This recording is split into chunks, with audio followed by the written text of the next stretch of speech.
Le Seigneur veut te donner les clés des cieux. Nous allons voir quelques clés que le Seigneur veut nous donner ce soir.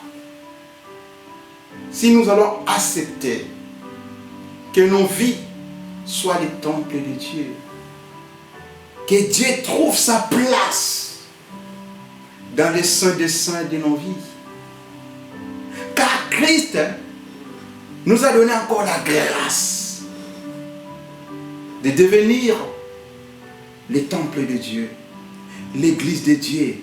La Bible dit le voile qui séparait les lieux saints et les lieux très saints. Christ a déchiré ça.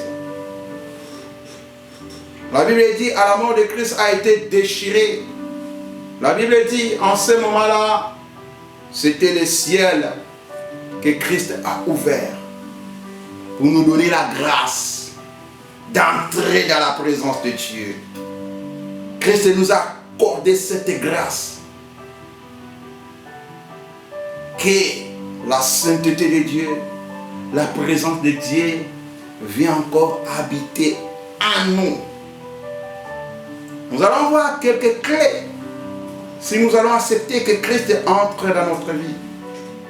Si nous allons accepter de marcher avec ce Dieu.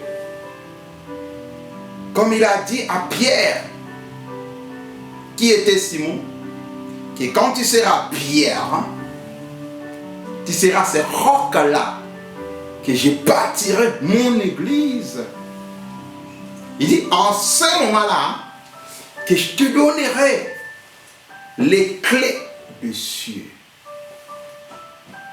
Quand il y aura quelque chose sur la terre, automatiquement ça sera lié dans le ciel. Quand tu délieras quelque chose sur la terre, ça sera aussi délié dans le ciel. Maintenant, je vais parler de quelques types de clés. La première clé que nous allons parler, la clé de sûreté. La clé de sûreté, ça sert à fonctionner tous les mécanismes d'une serrure. Même si on te dit que ta vie était bloquée, comment? Quand il va délier, dans les cieux, ça sera délié. Même si on t'a dit cette personne-là, il est lié comment? Dès que tu vas prier pour lui, tu as la clé. Ces portes qui étaient liées, fermées, ces portes-là vont s'ouvrir au nom de Jésus-Christ. Quand les Israéliens étaient encore en Égypte, Pharaon était trop sûr qu'Israël ne pouvait pas s'éloigner de l'Égypte parce qu'il y avait la mer Rouge qui les empêchait d'aller de l'autre côté.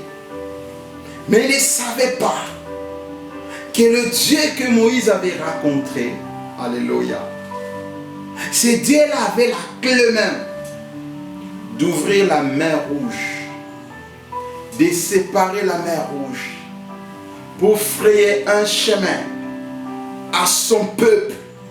Si le Dieu-là a réussi à ouvrir la porte du fleuve, à combien plus forte raison il ouvrira toutes les portes de ta vie. La mer Rouge a obéi à cette clé, à la clé de sûreté, alléluia. Cette clé qui peut ouvrir et qui peut fermer toute chose. Devant cette clé, personne ne peut s'opposer. Même le diable lui-même, il ne pourra jamais s'opposer. La Bible dit dans Ésaïe chapitre 59, verset 19, on craindra les noms de l'Éternel depuis l'Occident à cause de cette clé. Alléluia. Et sa gloire depuis le soleil levant. Il dit, quand l'ennemi viendra comme un fleuve, même comme la mer Rouge. L'Esprit de l'Éternel les mettra en fuite. Personne ne peut résister devant cette clé. Alléluia. Parce que quand ça ouvre, dans les cieux, il y a l'ouverture. Dès que ça ferme, même dans les cieux, c'est fermé. Donc quand ça lie, c'est lié là-bas. Quand ça délie, c'est délié dans les cieux. Ça, c'est la première clé. La clé de sécurité. Deuxième clé, le Seigneur veut te placer dans une position clé.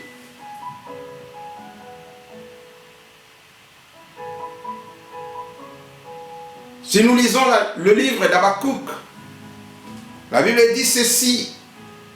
Dans les premiers chapitres, Habakkuk dit, j'étais à mon poste. Je me tenais sur la tour. J'ai veillé pour voir ce que l'Éternel me dirait et ce que je répliquerai après ma plainte. La Bible dit, si tu crois au Seigneur Jésus-Christ, tu seras sauvé, toi et ta famille. La Bible dit, même si le pays est maudit à cause d'une seule personne qui va chercher la face de l'Éternel, qui va s'humilier, l'Éternel guérira ce pays. À cause des clés qu'il va te donner, il va te placer dans un poste clé pour te montrer tout ce qui se passe dans ta vie, pour tout ce qui se passe dans ta famille. La Bible dit ceci dans le livre de Joël, vos fils et vos filles prophétiseront, les vieillards auront des songes. Le livre de Job nous dit, Dieu parlait tantôt d'une manière à d'une autre, par des songes, par des visions nocturnes. Rien ne sera caché devant toi, parce que Dieu va te donner la clé du mystère. On va voir ça tout à l'heure. Il va te placer dans la position clé. Alléluia. Troisième clé, c'est la clé des champs.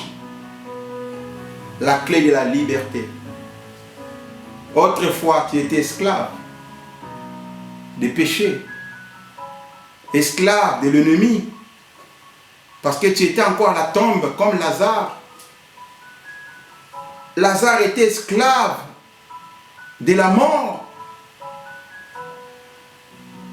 Même sa propre famille avait peur d'approcher de sa tombe.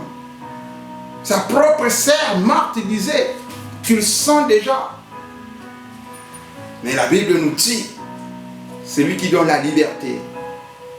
C'est lui qui lui-même a dit dans le livre des Jean, vous connaîtrez la vérité qui est Christ, et vous serez réellement libre. Il veut te donner la liberté. Tu n'arrivais pas quelque part, parce qu'il y avait les gens qui te retenaient. Il y avait un lien qui te tirait, qui t'empêchait d'avancer.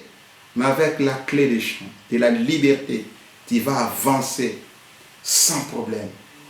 Quatrième clé, la clé d'accès. Alléluia. Là où tu ne pouvais pas accéder. Les gens ont mal parlé de toi. Que tu ne vas pas accéder à l'université. Tu ne vas pas accéder au gouvernement. Tu ne vas pas accéder quelque part. Mais il va te donner la clé d'accès. Un prisonnier comme Joseph. Alléluia. La Bible dit, à cause de cette clé, Joseph s'est présenté devant le roi. Et tout le monde l'attendait. Avec l'honneur. Alléluia. Il ne s'est pas présenté comme un prisonnier. Il s'est présenté comme un sage. C'est lui qui avait l'esprit de Dieu. Un esprit supérieur. La même chose à Babylone. Daniel